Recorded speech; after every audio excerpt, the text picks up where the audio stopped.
এমন ধরনেরও যে মেশিন হয় এই ভিডিওটি না দেখলে আপনি বিশ্বাসই করতেন না। এসব মেশিন বিভিন্ন কঠিন ও জটিলতম কাজ করতে পারদর্শী। এদের কাজ দেখলে আপনি রীতিমতো অবাক হয়ে যাবেন। তো চলুন এবার দুর্দান্ত মেশিনগুলো দেখা যাক। True laser. এই মেশিন অত্যাধুনিক একটি লেজার কাটিং মেশিন। এই মেশিনটি তার শক্তিশালী লেজার দিয়ে স্টিলের পাইপ কাটতে পারে। এই লেজার কাটিং মেশিন স্টিলের পাইপকে যে কোনো অ্যাঙ্গেল বা আকারে অনায়াসে কাটতে সক্ষম। এই মেশিনটির একটা ইন্টারেস্টিং পার্ট হচ্ছে এই মেশিনটা যখন পাইপ কাটে তখন তা থেকে কোনো শব্দ হয় না এবং এই মেশিন অনেক নিখুঁত কাজ করে। Chain machine. চেইন তৈরির এই মেশিনে সর্বপ্রথম লম্বা রড দেওয়া হয় যা রোবট তাতে নির্দিষ্ট মাপে কাঠ বসিয়ে দেয় এবং একটি হাইড্রোলিক মেশিন রডের টুকরোগুলোকে দুই পাশ থেকে চাপ দিয়ে অন্য রডের সাথে জুড়ে দেয় আর এই প্রক্রিয়াটিতেই চেইন তৈরি হয়ে থাকে। তারপরও চেইনে সামান্য ফাঁকা থেকে গেলে এই হাইড্রোলিক মেশিন চাপ প্রয়োগ করে তা হালকা করে চেপে জুড়ে দেয়। পরে আবার হালকা ওয়েল্ডিং করে নিলে চেইন পুরোপুরিভাবে তৈরি হয়ে যায়। Wire bender.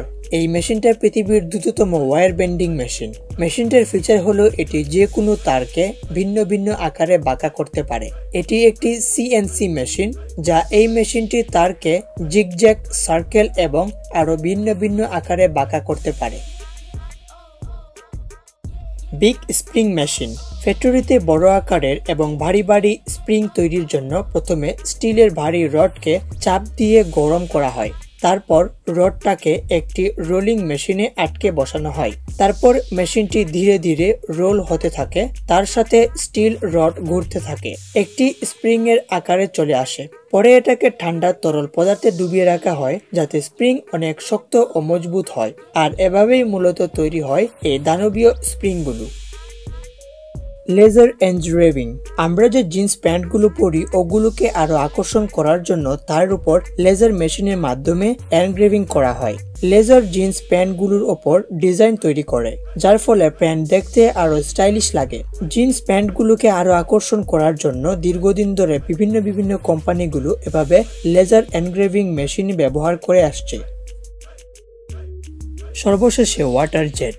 এই মেশিন পানিকে হাই প্রেসারে প্রভাবিত করে। এটা প্রচন্ডভাবে তীব্র বেগে পানি দিয়ে যে কোনো পাথর কাটতে পারে। এই ওয়াটার জেট থেকে 7000 PSI পানি বের হয় যা কিন্তু অনেক বেশি শক্তিশালী। তবে এটা এখানেই সীমাবদ্ধ নয়, এটা যে কোনো মেটালিক বস্তুকে অনায়াসে কাটতে সক্ষম। সাধারণত এই ওয়াটার জেট বড় বড় ফ্যাক্টরিতে স্টিল, গ্লাস ও পাথর কাটায় ব্যবহার করা হয়। তো এই মেশিনগুলোর মধ্যে কোন মেশিনটা আপনার কাছে পছন্দ তা কমেন্ট করে জানান। এমন মেশিন রিলেটেড রোমাঞ্চ, ইনফরমেটিভ ও ইন্টারেস্টিং ভিডিও পেতে আবিষ্কারের দুনিয়া চ্যানেলটি এখনই সাবস্ক্রাইব করুন এবং পাশে থাকা বেল আইকনটি প্রেস করুন।